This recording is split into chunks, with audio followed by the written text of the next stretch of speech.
The views, opinions, and comments shared in this video podcast do not necessarily reflect or represent the views and opinions by this broadcast.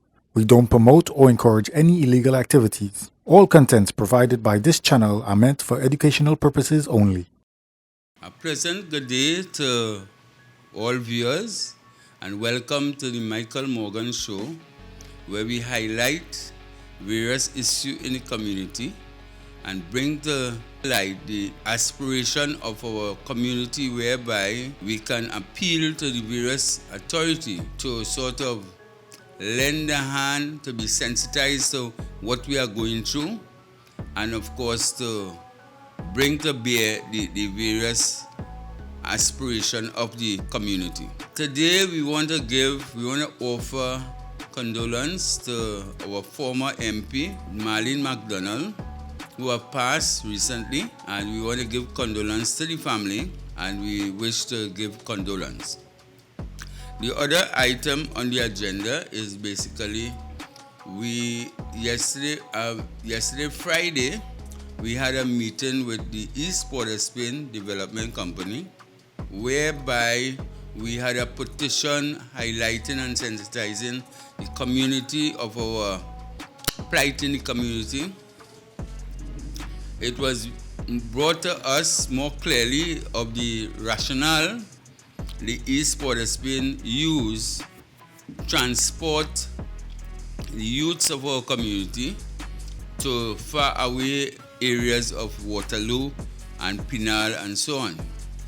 It was brought to our attention that there is hardly any facility that is suitable enough so that the youths can be accommodated.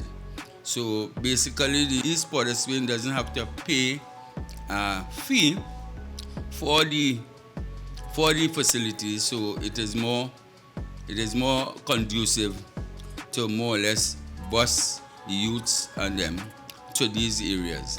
I would not say it is a grand idea, but it was brought to my attention that a number of stakeholders did endorse it, like our MP, our councillors, and a whole barrage of stakeholders that would have seen fit to have our community more or less desolated by having activities like that out of the area. Now, the activities is very good.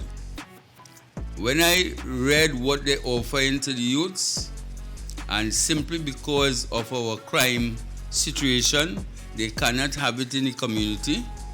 But my argument was that if all hands is on deck, we surely supposed to correct the weakness of the community.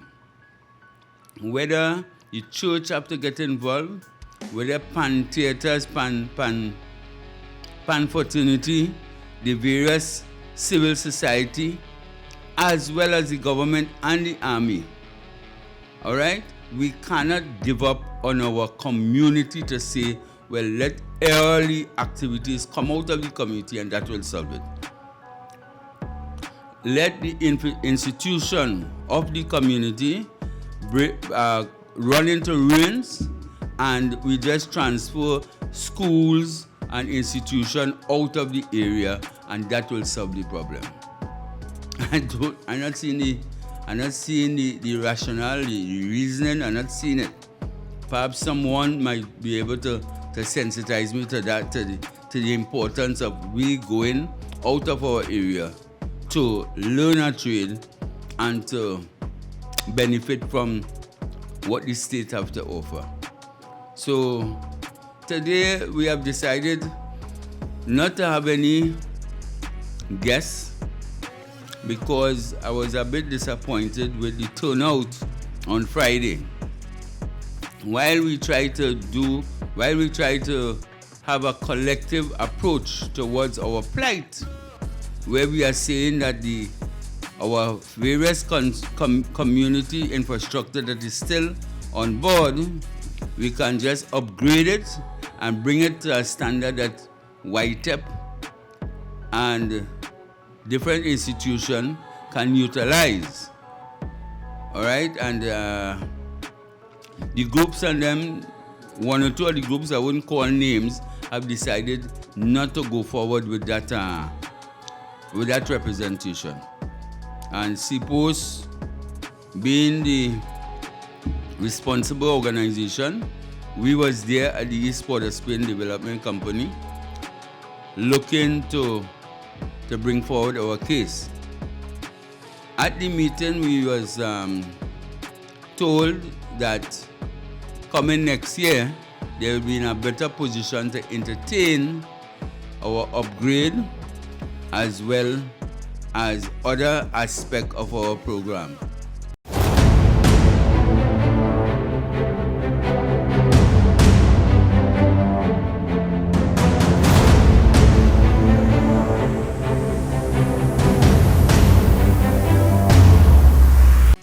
As we were saying, we also highlighted our involvement in terms of a neighborhood watch where the community can participate in the security apparatus of the community.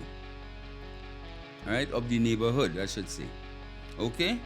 Now, we have put certain mechanism in place where we are liaising with the police.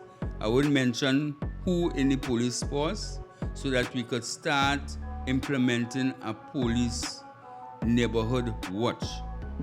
Working along with the police, that is. Okay? There is several other initiatives that we could be using in terms of, I understand that there is a healthy and a vibrant police youth club in the area. Police youth group, police youth club, as the case might be. The only thing that some people is querying that it doesn't have much participation from the community in the police youth clubs. They might have the police having their sports program, and several economic programs need to be implemented other than sports or education. I'm not saying that is not important, but it needs to be spread. It needs to be more open to the community. Not because it named Police Youth Club, that means to say it should be. There's supposed to be more dialogue, more involvement with the community, because the children doesn't automatically become as children of the state when you have a police youth club. It appears though it has been turning into the police in charge of everything with no involvement of the community themselves, the parents themselves, the various infrastructure in the community. All right, there should be a link. So that is one aspect we want to sort of engage the police as well as the councillors, because we observe that anything that we're dealing with in terms of progress is the councillors and the MP. That is the mechanism they're using. But look at this. If it have different political aspiration of the community, it means to say, based on UNC in power, the PNM wouldn't be able to benefit. If the PNM in power, UNC wouldn't be able to benefit. So why it is this strong emphasis on the MP and the councillors? Something flawed there. Because as we said earlier on, the councillors and the MP was the decision makers in terms of people going as far as Penal, right? Penal and Waterloo and these areas to offer them a trade, to offer them some kind of livelihood. And the community is somehow having a problem with that. The community will then be isolated or desolated when it is that they move out all the institutions from East Port of Spain. We are calling on the Honorable MP to sort of look into it and see how best they can rethink that idea of forwarding our children, because we're very much suspicious the whole question of gentrification comes to mind, right? Because if the institution and the various schools and things is no longer there, well, then they don't have a community, and I don't see how that will be beneficial to the MPs as a constituent, right? Or even the residents. So these are some of the issues that we need to raise, we need to have dialogue on, and we are looking forward for next year for us to get some reversal of these programs within the community. The programs need to be in the community.